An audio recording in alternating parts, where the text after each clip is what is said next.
Hi friends. இந்த வருஷம் எங்கள் வீட்டில் இந்த முருங்கைக்காய் எவ்வளோ காய்ச்சிருக்குதுன்னு பாருங்கள். யூஸ்வலாக நிறைய காய்க்கும்.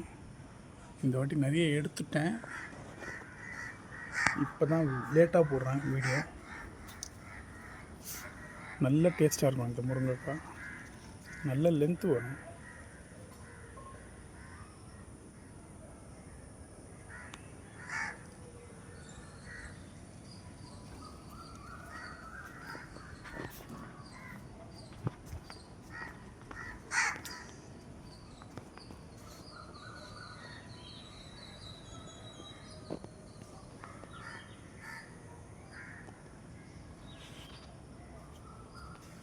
நல்ல மரம் ஃபுல்லாக காயாக தான் இருக்குது. இன்னும் நிறைய சதம் இருக்கும் இதில் முருங்கைக்காய். டேஸ்ட்டும் நல்லாயிருக்கும் சாப்பிட்றதுக்கு.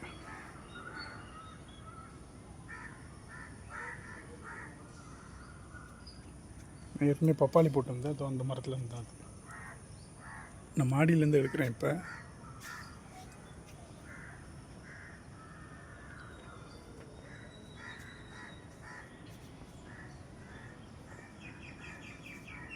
தேங்க்ஸ் ஃபார் வாட்சிங். வீடியோ பிடிச்சிருந்தா லைக் பண்ணுங்கள், ஷேர் பண்ணுங்கள், கமெண்ட் பண்ணுங்கள். தேங்க்யூ.